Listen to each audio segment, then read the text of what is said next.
Olá, você que está aqui nos acompanhando mais uma vez em mais um encontro com o GYC, no nosso comentário da lição jovem da Escola Sabatina. Ficamos muito felizes em ter a sua presença e aproveitamos para pedir que, já que você está aqui, nos ajude no engajamento de mais esse episódio, compartilhe com o máximo de pessoas que você puder, também deixe uma avaliaçãozinha para que a gente saiba que você está gostando do nosso conteúdo, que está sendo edificante. Durante tempos aqui, nós temos aprendido muito com o Mestre Jesus e, infelizmente, tudo aquilo que é bom acaba durando pouco, né? Nós já estamos cada vez mais próximos do final, mas certamente o conhecimento é inesgotável e Deus logo mais estará nos dando novos aprendizados, novas lições. Estou aqui novamente com os nossos amigos, né? Isadora e o Alisson, cumprimentem o povo aí. Eles estarão mais uma vez aqui nos acompanhando. E temos certeza de que será uma bênção. Estaremos estudando dessa vez a lição de número 11, que tem aqui por título A Hora Chegou.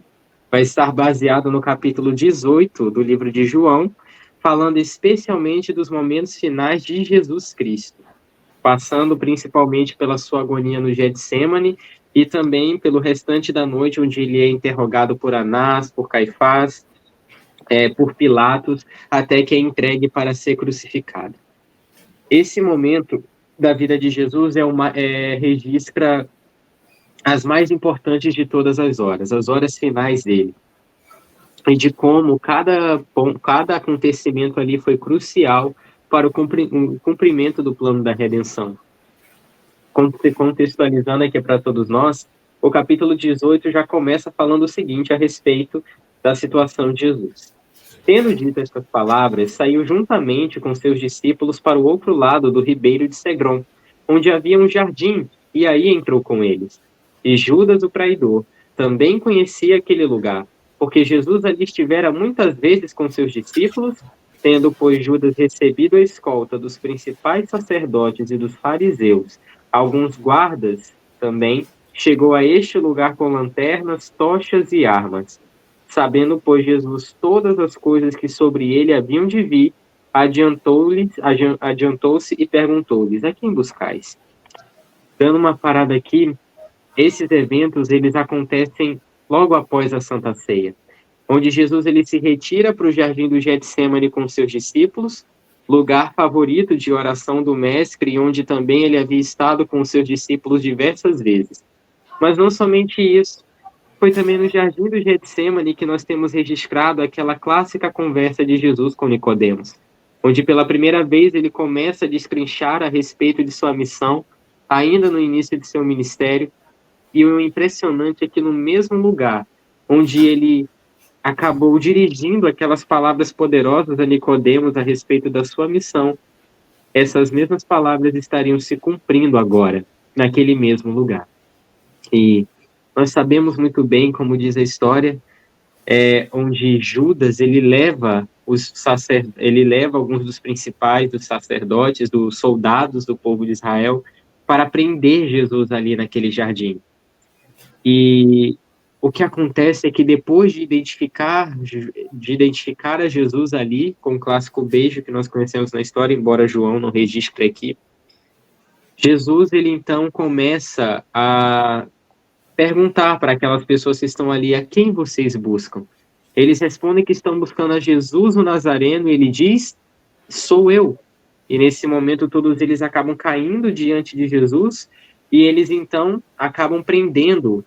E então Jesus é levado para interrogatório, a grosso modo, bem resumida a história, mas algumas coisas aqui acabam nos chamando a atenção. Jesus estava aqui no pior dos momentos da sua vida, e nós sabemos muito bem pela história dos 4 evangelhos que ele se encontrou em um momento de profunda angústia, angústia de alma, angústia de coração, de modo que ele até suou gotas de sangue. Tamanho era o sofrimento que o Filho de Deus deveria passar, que acabou suando gotas de sangue. E o maior sofrimento de Jesus era ter que experimentar a separação que o pecado causa de Deus. Só que aqui algumas coisas me chamaram a atenção, e a lição vai apontar muito para isso, que o Evangelho de João é, digamos, o primeiro que identifica, assim, Jesus como estando num jardim. A gente sabe que o jardim do Getsêmani, Jesus esteve lá várias vezes. Apenas o Evangelho de João vai identificar o cenário da prisão como um jardim. Da mesma forma, somente ele nos informa, somente João diz pra gente que Jesus foi sepultado também em um jardim. De acordo com Gênesis, Adão também foi criado em um jardim. E também foi em um jardim que a humanidade também acabou caindo em pecado. Com isso, são traçados aqui alguns paralelos entre a história de Cristo e a história de Adão, a respeito das escolhas que cada um teve, dos rumos que cada um tomou. E com isso eu lanço aqui para vocês, pessoal, a nossa primeira pergunta. Que lições são ensinadas a respeito do caráter de Jesus através dos contrastes existentes entre ele e Adão? O que a gente pode aprender mais a respeito do caráter de Deus vendo as decisões que Jesus tomou e as decisões tomadas por Adão também? O que a gente pode aprender pelo contraste desses dois? O que isso nos ensina sobre o caráter de Deus? No caso de Cristo, né?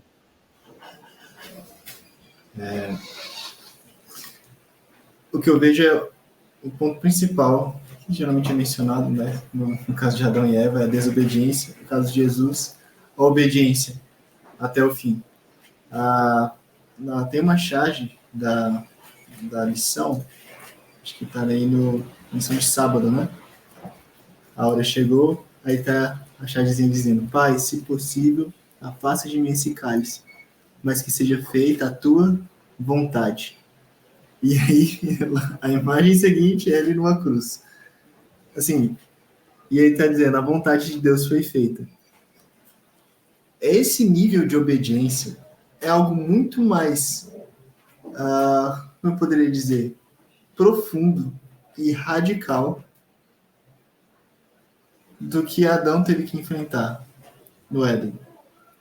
Certo? Ali obedecer, ele tinha tudo ao seu favor, de maneira favorável para ele estar ser obediente a Deus, como um representante aqui do planeta Terra.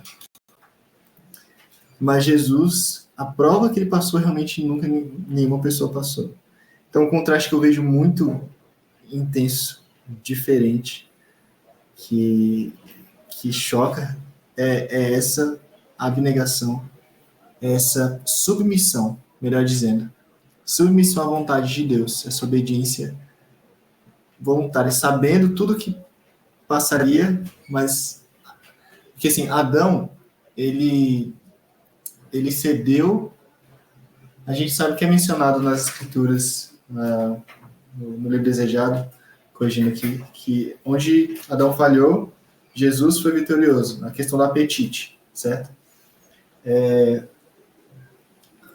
Mas tem um contraponto, assim, Adão, ele pecou, eu acredito, não foi exatamente pelo apetite, porque ele queria comer, foi por esse amor, de certa forma foi um amor talvez desmedido ou equivocado, né, no sentido do que significa realmente a palavra amor, por Eva.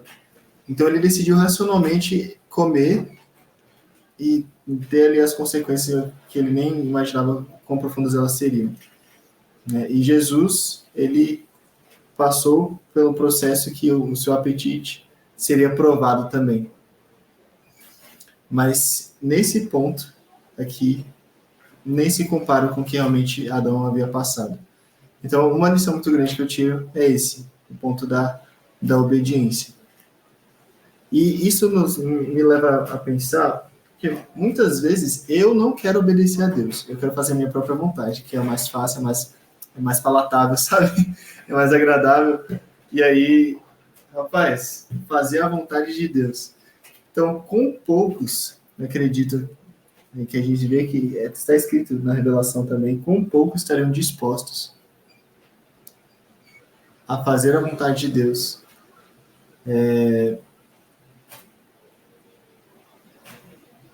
Tem um texto dessa Luciana que ela menciona Enoque.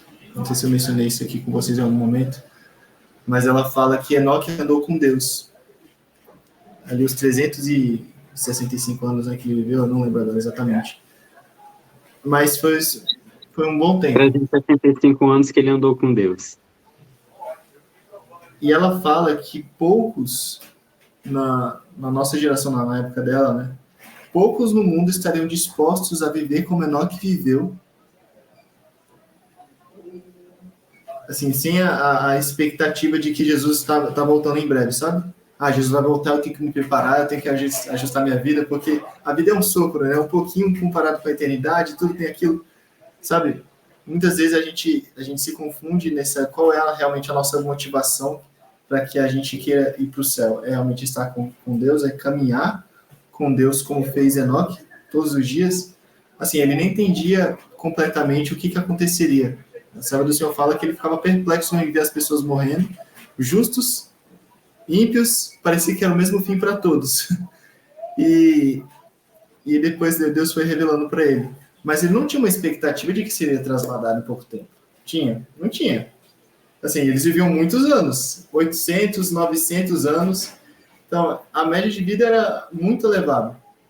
Então, ele poderia ter escolhido só lá para o fim da vida, né, decidir obedecer, decidir ser submisso a Deus, porque viria a recompensa ali no final. Então, assim, nós precisamos dessa obediência voluntária, mesmo que não seja aquilo que a gente tem essa boa expectativa. Né? Então, essa charge falou muito comigo. Seja feita a tua vontade, Senhor. Aí se ele me desse uma visão assim, ó, vou ser martirizado ali, vou ser espancado na rua, vou ser cristão. E, não, Senhor, seja feita a tua vontade. E é esse que deve ser realmente o sentimento que deve colocar. E isso é a obediência aos propósitos divinos. Não resistir, certo? Tem um texto da Bíblia que fala sobre Deus falando, acho que se não me engano está no livro de Isaías, não sejais como um mulo ou como jumento, que sem freios ou cabreços não são dominados. Né? É uma obediência voluntária, racional, tem emoção envolvida também, mas a razão, ela acaba predominando, né? O amor verdadeiro, porque é totalmente irracional essa atitude, certo? Então, bom, falo novamente a obediência que eu vejo. Eu também concordo com o Alisson na questão que mais me impressiona nesse paralelo, né, que a gente vê de contrastes entre Jesus e Adão é a questão da obediência diante de tentações, vamos dizer assim, opostas. Porque Ellen White diz que o comer do fruto da árvore do jardim foi a tentação, vamos dizer assim, mais fácil que Deus poderia ter colocado diante deles. Foi a coisa mais fácil. Não tinha algo mais fácil para Deus ter colocado para eles, um teste mais fácil. Foi o mais simples que existia. E eles estavam num estado de perfeição, né? A gente sabe, uma perfeição em todos os sentidos. E mesmo assim, eles caíram. E aí a gente vê o contraste com Cristo, né? Carregando ali um corpo de tantos anos de pecado, assim, né, com fome, sentindo tudo que um ser humano, né, pode sentir dor, sendo traído, sendo maltratado pelas pessoas, e ele carregou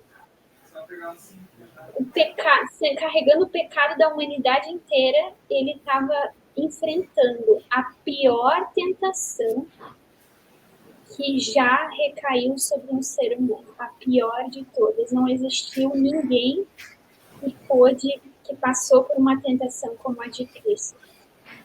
E isso me impressiona muito, né? Porque como o Alisson já falou, às vezes a gente acha difícil obedecer ao Senhor, né? Às vezes a gente acha... Eu gosto muito de um hino do Inário Adventista que fala... esqueci do nome do hino agora, mas eu falo assim: o esforço meu por ti, Jesus, às vezes me gabei. Nascendo do Calvário. E deixei fortuna e fama a fim de te seguir, né? E aí Jesus vem falando o contraste, né? e ele deixou o trono e a glória, andou na senda do Calvário. Então, assim, a gente não obedece por coisas tão pequenas às vezes, né? Por coisas tão mínimas. E a gente tem, se a gente olhar para Cristo, todo o poder para obedecer está nas nossas mãos. Está ali, ele nos entrega, né?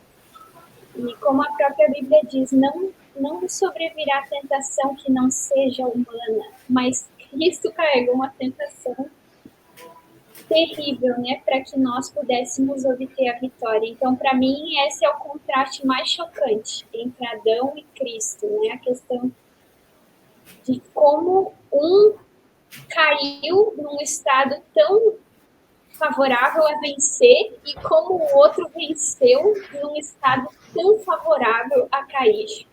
Uhum. Esse é o contraste que mais eu estou. Nossa, essas reflexões que vocês fizeram foi incrível. O contraste da obediência e o contraste das circunstâncias, não é? E Cristo mostrou que é possível ser obediente independente da circunstância, né? Com o poder de Deus ao nosso lado, tudo se torna possível. Eu também observo muito nesses contrastes com Adão e Jesus, né? Não só pelo fato dos dois, em momentos cruciais da história, estarem em um jardim, tendo que enfrentar as suas maiores provações, digamos assim. O problema de Adão, que até o Alisson chegou a mencionar, foi a questão do seu amor, né? Digamos que Adão amou tanto a sua esposa que preferiu morrer por ela do que viver sem ela, né? Eita, que romântico, não? Certamente. Mas foi errado porque Adão estava disposto a fazer tudo por Eva, até mesmo desobedecer a Deus. E quanto a Cristo? Vendo a nossa condição, ele tanto nos amou que preferiu morrer por nós do que viver sem nós? Então, até onde isso é diferente com Adão? Simples. Jesus estava disposto a fazer qualquer coisa para nos salvar, menos desobedecer a Deus. Essa foi a demonstração do verdadeiro amor. O amor a Deus, ele sempre vem em primeiro lugar, porque amando a Deus seremos capacitados a verdadeiramente amar o nosso próximo. Então, também vejo a respeito dessa questão da verdadeira ótica do que é o amor. O amor, ele nunca que vai excluir a nossa fidelidade a Deus. E a nossa fidelidade a Deus não tem que também excluir a nossa fidelidade para com o próximo. As duas coisas podem andar em harmonia, mas sempre tendo a Deus por primeiro lugar em todo o tempo. Foi esse o erro de Adão, não ter confiado em Deus. E quantas vezes a gente acaba caindo nesse erro, né? Negociando princípios em momentos tão cruciais, muitas vezes da nossa história e tudo mais, quando, na verdade, tudo que precisaríamos era confiar em Deus.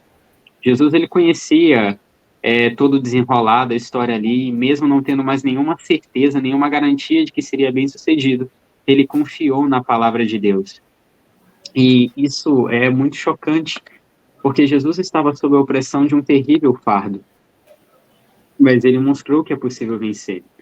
E a respeito ainda disso, depois de sair daquele jardim, né, tem toda aquela confusão onde o apóstolo Pedro, em um determinado momento, estava determinado a morrer por Jesus ali. Só que vendo como ele era passivo e acabou se entregando aos inimigos, a visão de Pedro a respeito de Cristo acabou mudando.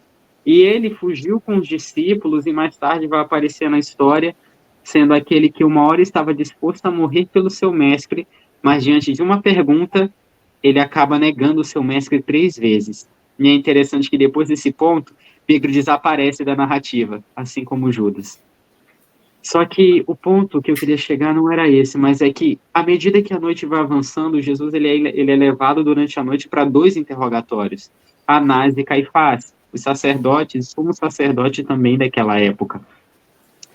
Primeiramente, Jesus vai até Anás e ali, depois disso, Anás o enviou até Caifás, e assim Jesus passou por um julgamento injusto, muito injusto durante a noite. Tudo quanto era lei de proteção de direitos humanos que tinha ali foi desrespeitado. A lição até nos traz um pouco uma pincelada desse acontecimento. O julgamento de Jesus foi ilegal por contrariar várias leis judaicas. Os julgamentos nunca deveriam ser realizados em dias de festa religiosa e estavam na época da Páscoa. Deveriam ser realizados durante o dia, mas o julgamento aconteceu à noite. todo o interrogatório de Anás, que não tinha autoridade, ele não tinha autoridade para julgar Jesus ali, e o espancamento que ele sofreu, tudo ali foi violação da própria lei judaica. Todas as medidas de proteção ao acusado, pode esquecer, tudo aquilo foi desconsiderado. E nesse caso, as autoridades já tinham decidido que Jesus deveria morrer, mesmo quando eles foram confrontados pelo apelo de Nicodemos por um julgamento justo. Por isso, eles não tiveram escrúpulos ao realizar um julgamento que era nitidamente ilegal. Só que o que me chama a atenção é que durante todo esse processo de julgamento, por muito tempo Jesus não disse uma palavra. Nunca reclamou nem mesmo seus direitos ali e se submeteu a todo tipo de injúria que pôde ser feita contra ele, seja de maneira verbal ou física. Não somente isso, ele não só teve o domínio próprio de suas ações, mas conhecendo a Cristo, a gente sabe que ele teve domínio próprio dos seus próprios pensamentos e dos seus sentimentos também. De modo que, mesmo sofrendo injustiça, eu tenho absoluta certeza que Jesus não odiou aquelas pessoas naquele momento. É uma coisa divina e algo muito impactante. Com isso, nós vamos para a segunda pergunta. Por que Jesus fez questão de receber as ofensas sem devolvê-las? E o que isso nos ensina a respeito do ideal de Deus para o nosso caráter? Vamos lá, pessoal, me ajudem aí. É com vocês. Rapaz, olha, sinceramente, viu? Ou coisa difícil é quando você está sendo ofendido, o senhor engolir, engolir seco, porque não é normal. Assim, para nós, sem Deus, sem Cristo, sem o Espírito Santo, a gente não leva, sabe aquela frase, não levar desaforo para casa?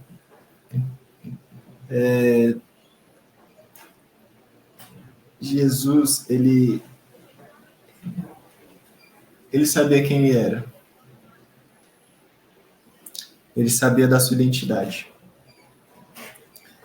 Ele sabia os seus propósitos. Mas, acima de tudo, eu acredito que Jesus, ele foi um exemplo de também como nós podemos buscar poder. A comunhão dele com o Pai. Jesus é Deus, era Deus. Mas assim, por que ele tinha tanta necessidade? Por que ele buscava tanto Deus? Estar em oração. Por que ele buscava ter essa conexão tão grande? Porque ele não era Deus? Por que ele constantemente orava? Mais do que todos. No momento de maior angústia, lá Jesus orando pelos discípulos, intercedendo, buscando força do Pai. Assim, ele era senhor de si, né? Mas eu creio que foi por essa conexão íntima com o Pai que ele tinha, que ele recebia todos os dias maior e maior quantidade de graça. Jesus, dei uma volta aqui, mas ele sabia que Deus estava no controle. Deus é o juiz. A palavra de Deus diz: a mim pertence a vingança, diz o Senhor. Eu acredito que foi o mais difícil para Cristo, porque ele tinha a onipotência à sua disposição, se ele quisesse. Ele poderia, num estalar de dedos, num sopro, fazer todo mundo ali desaparecer e fazer o universo inteiro pensar que nunca nada tinha acontecido, que Adão nunca tivesse caído. Podia ter apagado a história toda e Deus estaria ali na mesma situação do caráter, incontaminado, puro. Assim, ele sabia, né? Jesus saberia o que teria acontecido, Deus saberia. Mas Jesus, ele entregou tudo a Deus, aquele que julga retamente. E nós passamos, né? Todos os cristãos passam por isso, muitas vezes na sua vida, nas suas vidas, de engolir em seco, porque o objetivo deles não é exaltação própria, não é se justificar, não é fazer com que outros vejam que eu estou certo e que eles estão errados. é cumprir o propósito do plano divino. Se Deus permite que tal situação aconteça, como aconteceu com Jesus, entrega. Ele entendeu que ele tinha que entregar tudo. E Jesus foi um exemplo de uma constante entrega diária. E esse ideal, por isso que eu penso assim, tipo, é totalmente fora dos padrões, né? E é um ideal realmente muito elevado, sabe? Mas, assim como Jesus prometeu que estaria conosco até o fim dos séculos, né? Até a consumação do século. E esse amor que ele demonstrou, essa paciência, abnegação, sofrer injustiças, não defender causa própria, não defender seus próprios direitos. Acho que é o mesmo sentimento que a gente deve ter, certo? Isso que vai causar uma transformação, porque todo mundo está buscando seus direitos. Nós estamos numa fase que é direito para cá, é bandeira para cá, para lá. Todos estão defendendo, cada um defendendo um direito do outro, né? Assim, ou os seus próprios. Mas a Como causa. diria Elisa, Hã? como diria Elisa, forte. Defendendo causa própria, né? Mas nossa missão é defender a causa de Deus. Instrumentos, né? São instrumentos constantemente.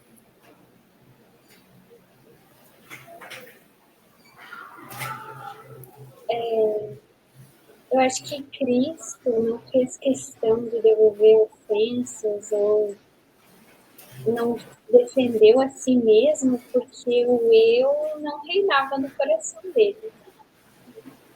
O Espírito Santo reinava no coração dele. Então, ele não estava preocupado se ele seria ferido, se ele estaria sendo injustiçado. A preocupação dele ali era salvar a humanidade. Essa era a preocupação dele. Ele olhava para aquelas pessoas que estavam ofendendo ele, que estavam injustiçando ele, que estavam fazendo mal para ele, e ele não conseguia enxergar elas como agressores, como inimigos. Ele olhava para aquelas pessoas com o desejo de salvar elas do pecado que elas tinham. Como vítimas, ele não olhava para elas como agressores, mas como vítimas. E isso assim, só é possível quando o eu não reina no coração. Só é possível olhar para as pessoas, olhar para quem nos faz mal, olhar para quem nos machuca, porque assim a gente sabe, é fácil dizer assim, eu perdoei fulano porque falou mal de mim, porque me tratou mal. Mas e pessoas que precisam perdoar abusadores, assassinos, sabe? Tem pessoas que têm que perdoar esse tipo de pessoa, que passam por situações que chega um momento assim que Deus chama elas para perdoar esse tipo de pessoa. E aí?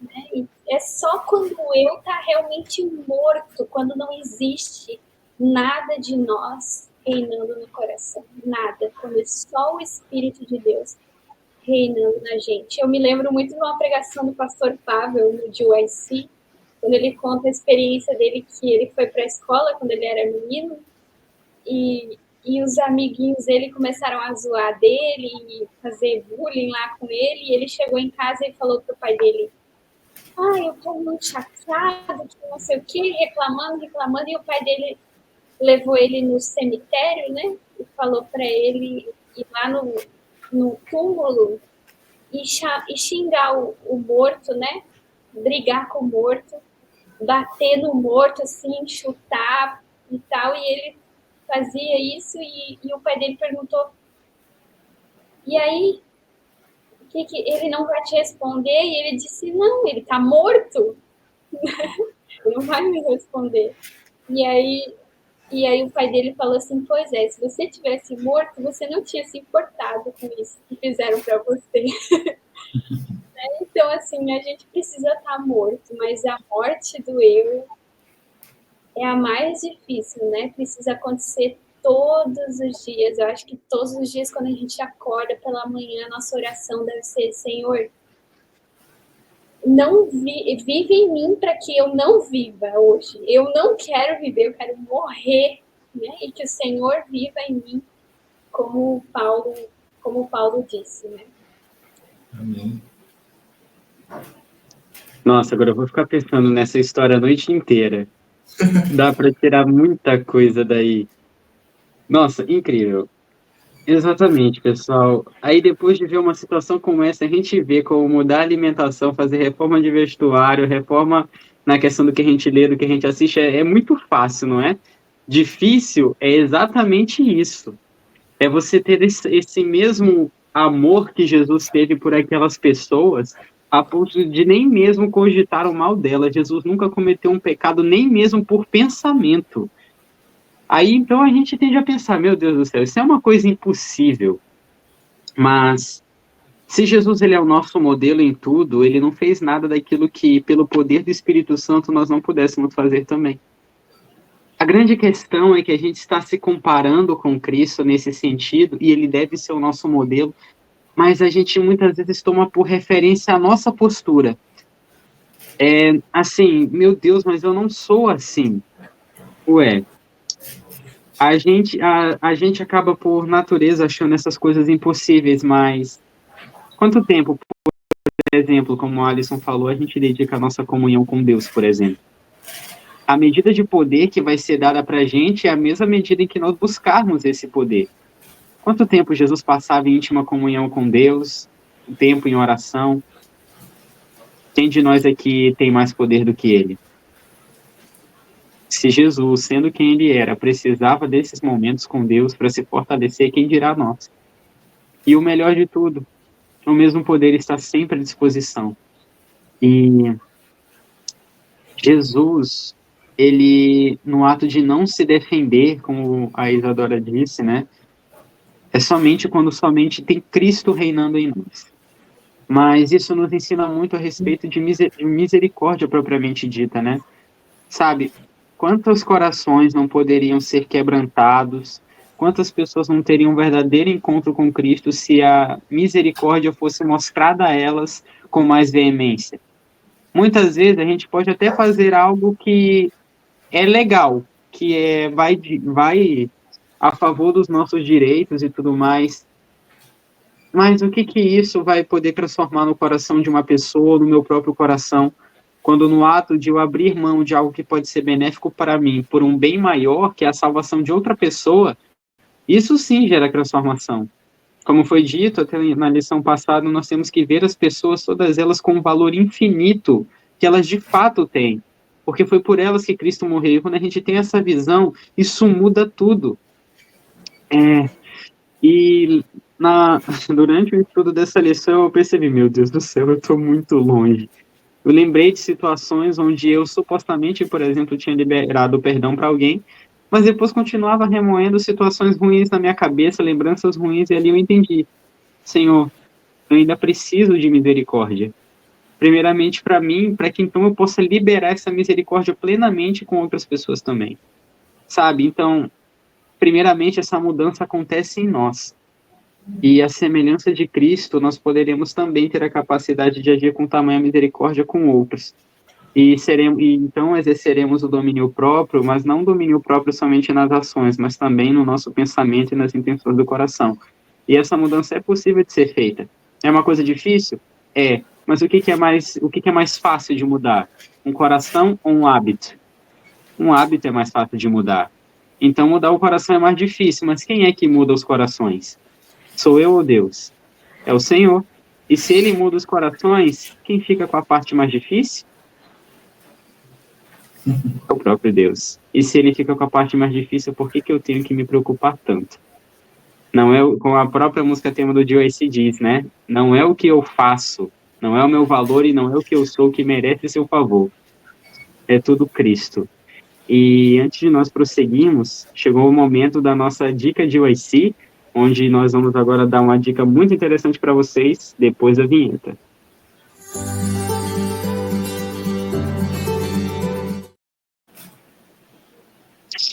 E a dica de hoje vai a respeito do livro Vida de Jesus.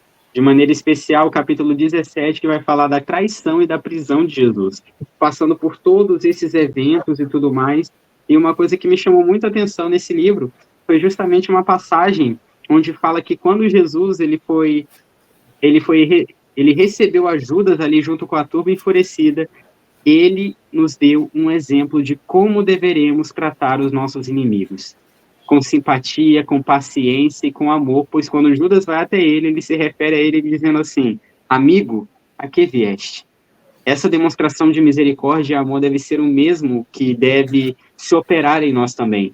Então, por favor, não perca tempo, leia esse capítulo que eu tenho certeza que vai ser muito edificante. E dando prosseguimento ao relato de tudo que aconteceu durante esse tempo, depois de ser levado à presença de Anás e Caifás, Jesus foi levado à presença de Pilatos, onde a gente tem ali um dos diálogos mais interessantes, né, de toda essa situação, onde Jesus ele é mandado ali perante Pilatos, e Pilatos vai então julgá-lo, interrogá-lo ali para saber o que tem esse Jesus de Nazaré. E ao ter aquela conversa com ele, Pilatos acaba tendo seu coração movido de diversas maneiras. Tanto que Jesus ele mesmo fala que nasceu para dar testemunho da verdade. Então, Pilatos ele mesmo vai dizer o seguinte: o que é a verdade? Pilatos estava desejoso seu coração estava desejoso de receber algo mais. Ele teve ali um encontro com Jesus e percebeu de imediato que aquele não era um homem comum. E à medida do relato, nós vamos ver aqui, se vocês puderem acompanhar, ainda em João capítulo 18, do verso 33 em diante, sobre o interrogatório de Pilatos.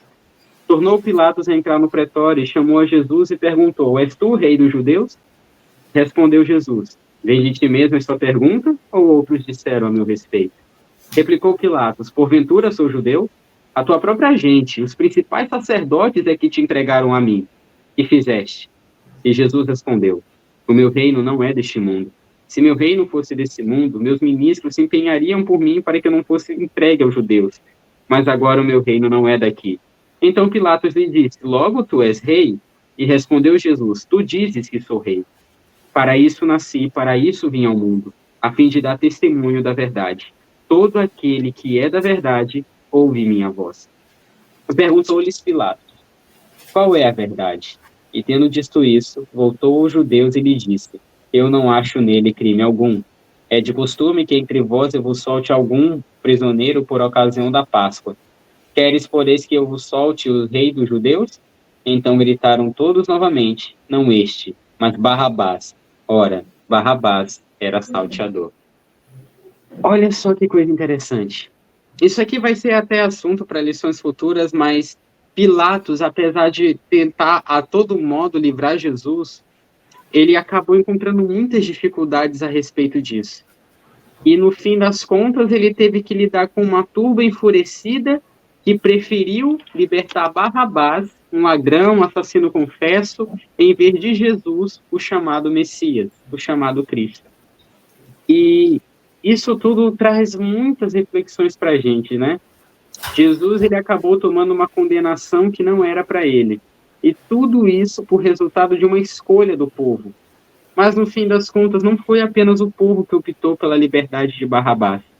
Pilatos, no fim das contas, acabou fazendo o mesmo, quando condenou a Jesus. E então eu levo isso para a nossa terceira e última pergunta: de que maneira, no nosso contexto, né? De que maneira a cultura atual escolhe Barrabás? De que maneira rejeitamos a verdade que é Jesus? E como podemos escapar desse risco? De que maneira essa nossa geração acaba escolhendo Barrabás, de certa forma? Como é que a gente pode escapar também desse risco?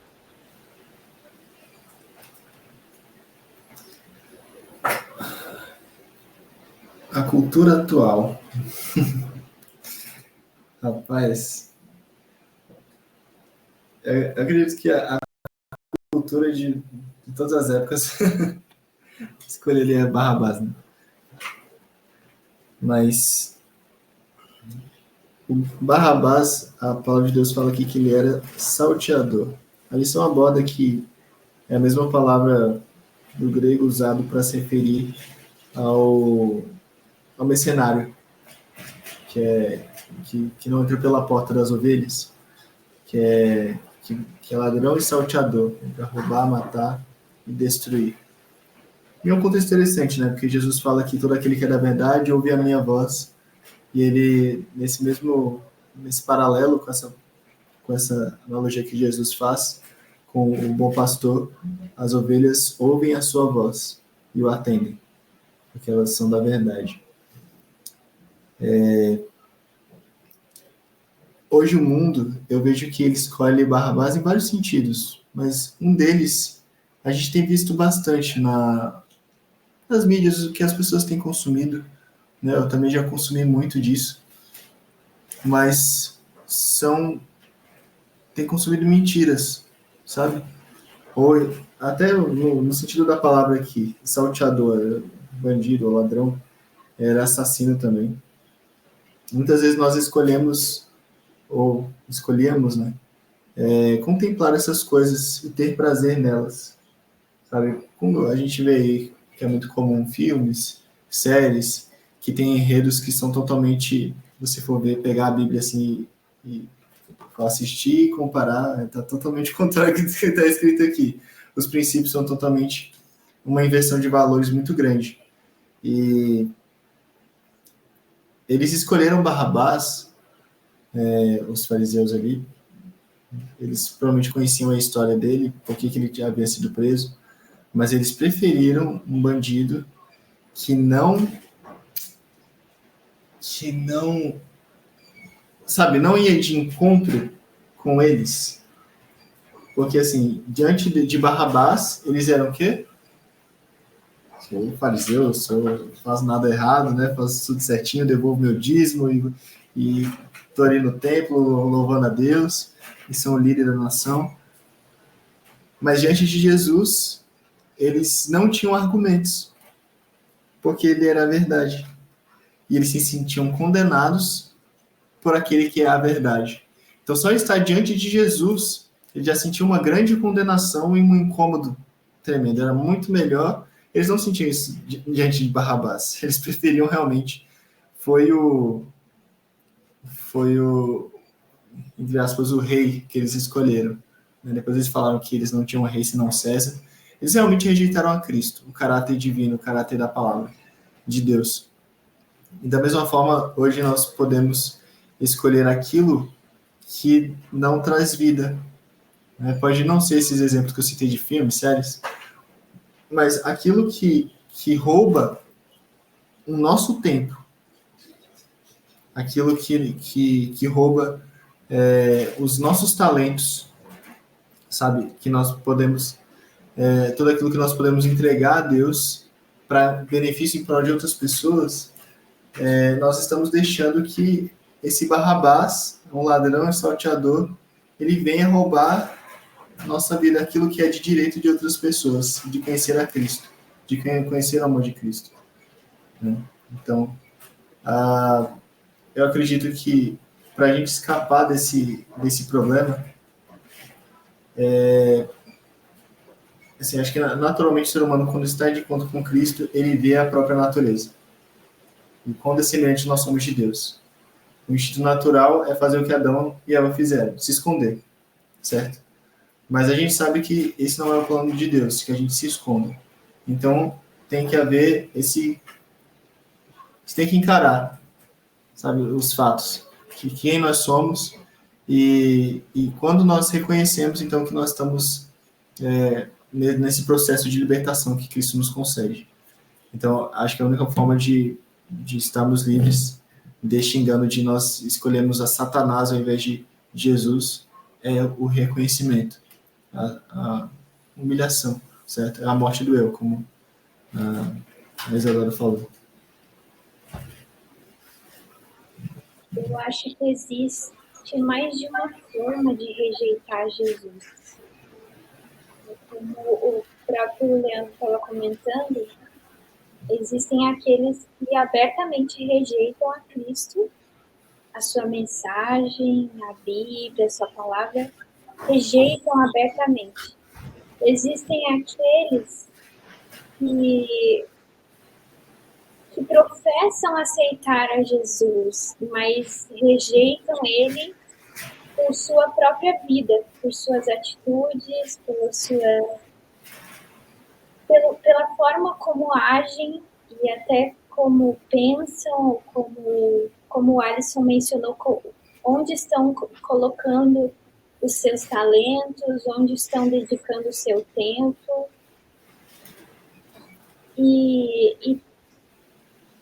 Eu me lembrei de Pilatos, quando o Leandro falou sobre Pilatos, né? Pilatos, querendo ou não, ele não rejeitou assim abertamente a Jesus, mas tipo assim, ele foi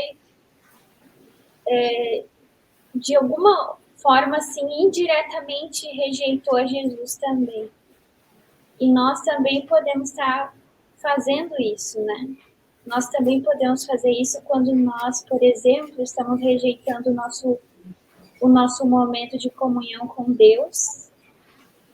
Nós estamos rejeitando a Jesus, né? Como o Alisson mencionou, quando nós estamos nos dedicando a prazeres que este mundo oferece e que não estão guardando tesouros no céu, a gente está rejeitando a Jesus. Então, a gente precisa vigiar, porque não existe só uma forma de rejeitar Jesus. Eu creio que não existe só uma, mas a gente pode... porque eu estou na igreja, porque eu sou líder de alguma coisa, de jovens, porque eu sou desbravador, porque não sei o que, não sei o que. Isso não quer dizer que Jesus é o nosso rei. A gente não diz muita coisa sobre o nosso relacionamento com ele, qual é a nossa comunhão com ele. O que diz são as nossas escolhas diárias de estar ao lado dele, de aceitá-lo e de assumir uma posição que nos coloca ao lado dele abertamente, né? Mesmo que o mundo inteiro, que as pessoas da nossa família, ou que todos ao nosso redor estejam rejeitando a Jesus, estejam contra a gente, mas abertamente eu escolho Jesus, mesmo que isso me custe muito caro, me custe a minha posição, me custe a minha reputação, me custe o meu dinheiro, minha amizade, ou seja lá o que for. Às vezes, aceitar a Jesus pode custar algumas coisas dessa terra, mas vale, assim, para nós, é receber a vida eterna.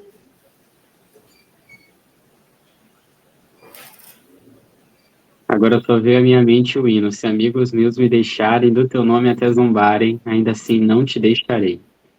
E, gente, ultimamente o que eu tenho percebido é que tudo se resume ao nosso relacionamento com Deus e ao contemplar a Cristo. Somente isso vai nos fazer tomar uma decisão por Ele. Porque à medida que você contempla Jesus e passa tempo em comunhão com Ele, você se apaixona. E entende qual é a sua real necessidade, que só Cristo pode suprir. Então não restará outra escolha a fazer. Assim, no sentido de que isso atinge o mais profundo do nosso escrutínio mental e também no nosso coração. Agora, ainda assim, as pessoas podem escolher rejeitar, né? Motivos não haverá. E é verdade, a gente pode rejeitar a Cristo de diversas formas. Tanto que os judeus rejeitaram a Jesus de diversas formas. Ali foi apenas a última delas. O próprio Pilatos fez essa rejeição de uma outra maneira. Enquanto eles gritavam abertamente que queriam Barrabás, ele nutria ainda uma grande admiração por Jesus, Pilatos, né? Mas ainda assim acabou sendo passivo. A gente pode abandonar a Cristo de forma mais ativa, declarando de maneira passiva, de uma maneira mais velada. E como é que a gente pode estar livre desse risco? Da mesma forma como a gente pode vencer toda e qualquer outra tentação, comunhão com Deus. Passando por essas provas, tendo o amor de Deus no nosso coração derramado pelo Espírito Santo, todas as coisas acabarão cooperando para o bem daqueles que amam a Deus. Agora, Deus, ele sempre nos permite passar por provações onde teremos que fazer escolhas. mas ele sempre também dá o escape, não manda sobre nós nada daquilo que nós não possamos suportar. Então, por maior que seja essa prova, ainda assim podemos escolher ser fiéis. E Deus também é fiel conosco. Veja como o Senhor é bom, né? Se ele não esquece nem mesmo de aves do céu, ou mesmo de lírios do campo, o que dirá de vós, homens de pequena fé, não é? Então, se a gente quer escolher Jesus em um momento de grande decisão, o segredo é: escolha Jesus hoje, e hoje, e hoje, e hoje. Dia após dia, na verdade. Dia a dia, em todos os momentos, a gente precisa escolher a Jesus. Porque eu gosto muito de uma coisa que um raciocínio que diz que se você espera escolher Jesus diante de uma grande turba furiosa, onde pessoas estarão julgando e condenando você e obrigando a abrir mão da sua fé, você precisa escolher a Jesus hoje, porque a decisão que você toma agora, nas pequenas coisas, é o que vai influenciar a sua decisão final lá na frente. Porque o nosso cérebro, ele é reprogramável, né? Aquilo que a gente se habitua a fazer é o que faremos lá na frente, não haverá outro resultado. Então, o que acontece se eu me habituar a escolher Jesus dia após dia? Seja naquilo que, seja em um determinado assunto onde eu queira me envolver para conversar, seja no que eu escolho fazer primeiro, assim que eu acordo, se é ver o celular ou se é pegar a minha Bíblia e estar em comunhão com Deus, sabe? Essas pequenas coisas e rotineiras da vida, muitas vezes, ou quase sempre, na verdade sempre, fazem toda a diferença. Então, Jesus, ele mesmo disse: se foste fiel no pouco, sobre muito te colocarei. O segredo está em ser fiel no pouco, em buscar a Jesus em todas as situações da nossa vida. E que nós não cometamos o erro dos discípulos, de Judas, daqueles que prenderam Jesus e, pior ainda, de Pilatos. Ele desejou conhecer a verdade, porém sua mente estava confusa. Ele apegou-se até ansioso às palavras do Salvador e seu coração se agitou uma grande vontade de saber o que realmente era a verdade. E ele poderia obter. Tanto que ele perguntou, né, o que é a verdade? Mas ele não esperou a resposta. O tumulto lá fora lembrou-lhe dos interesses do momento, pois os sacerdotes clamavam por uma atitude imediata, e saindo para onde estavam os judeus, declarou enfaticamente: não acho nele crime algum. Sabe? Quantas vezes na nossa relação com Deus a gente não está no limiar de saber a verdade, mas de repente o barulho lá do mundo acaba fazendo com que a nossa atenção se volte para lá, sabe? Isso é uma coisa que a gente precisa estar atento, mas o fato é: a todos aqueles que desejam conhecer a verdade, Jesus mesmo fala: todo aquele que vier a mim de modo algum lançarei fora. Então, o mesmo poder que esteve à disposição de Cristo em todos esses momentos difíceis também está à nossa disposição. Não é à toa que Jesus dedica um capítulo inteiro aqui do livro de João, capítulo 17, para orar por aqueles que ainda haveriam de crer nele. Então, nós não precisamos temer. O trabalho mais difícil fica com Deus.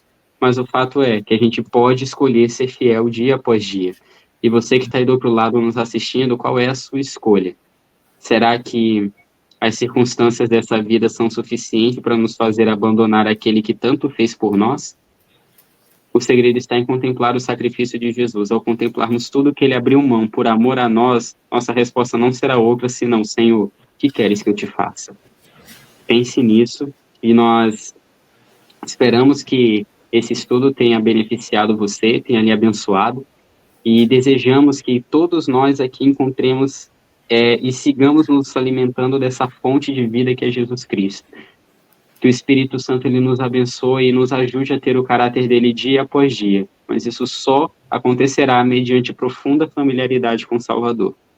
Que o Senhor nos abençoe, e você que está aí do outro lado, e vocês também aqui, Alisson e Isadora, vamos orar pedindo a Deus pelo seu Espírito, por esse poder. Pai amado que habita nos altos céus, te damos graças pelo presente que é Jesus Cristo. Te damos graça porque sua vida foi deixada como exemplo, e de como podemos ver o amor do Pai revelado a cada passo, a cada momento de sua vida. Queremos, ó Deus, esse mesmo poder, essa mesma experiência, esse mesmo relacionamento, esse mesmo caráter. Por nós nada podemos, mas Cristo pode tudo. Nos ajuda, Senhor, que possamos estar cada vez mais próximos de Ti, e desejamos, ó Deus, fazer sempre a Tua vontade. Que o Senhor, meu Pai, nos ajude, nos supra naquilo que for necessário, nos perdoa pelos nossos pecados e esteja conosco em todo o tempo. Em nome de Jesus. Amém. Amém, Senhor. Pois muito bem, esperamos que você tenha gostado desse vídeo. Lembre-se de compartilhar com todos aqueles que você puder. Nos ajude aqui nesse engajamento, porque mais pessoas precisam ser abençoadas. Que o Senhor nos abençoe e nós nos despedimos aqui. Tchau, tchau.